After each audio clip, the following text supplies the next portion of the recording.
গবাদি পশুর জাত উন্নয়নের মাধ্যমে দুধ ও মাংসের উৎপাদন বাড়াতে কুমিল্লায় বাছুর প্রদর্শনী ও পুরস্কার বিতরণ করা হয়েছে।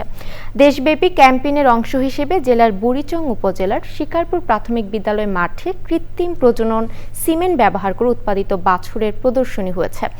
কুমিল্লা থেকে আবুল কাশেম হৃদয়ের পাঠানো তথ্য ভিডিওচিত্রে রাজীব আহমেদের রিপোর্ট। 200-র বেশি সার্ভিস ও ফিচারে লেনদেনের সব বিকাশ অ্যাপে সম্ভব।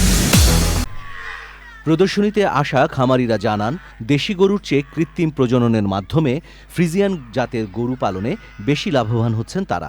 আগে দেশি গরু পালতাম, তারপরে দেখলাম যে গরু আমরা পালি ঠিকই, কিন্তু গরু আসলে পূর্ণ হয় না।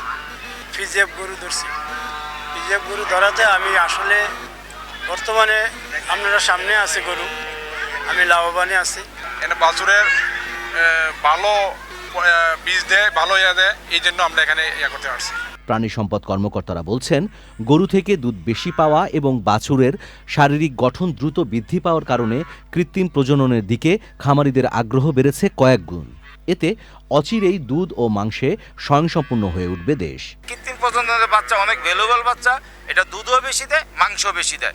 এই কারণে মানুষ তার ব্যবসার দিক দিয়ে হোক আর তার মনে করেন যে এই কৃত্রিম প্রজননের বাছুর দিয়ে সে একটা ভবিষ্যতে একটা ঘরের একটা সম্পদে পরিণত করবে, এই জিনিসটা মানুষ বুঝে গেছে। প্রদর্শনীর মাধ্যমে এলাকার ভিতরে বা অন্যান্য যে খামারিরা ওনারাও উৎসাহিত হয়ে এখন হলো যে তাদের কৃত্রিম প্রজনন সেবার প্রতি আগ্রহী হবে এবং অচিরেই আমরা আশা করছি বাংলাদেশ দুগ্ধের স্বয়ংসম্পূর্ণ হয়ে উঠবে। অনুষ্ঠানে ব্র্যাকের সিমেন্ট ব্যবহারকারী শীর্ষ 20 জন খামারিকে পুরস্কার প্রদান করা হয়েছে।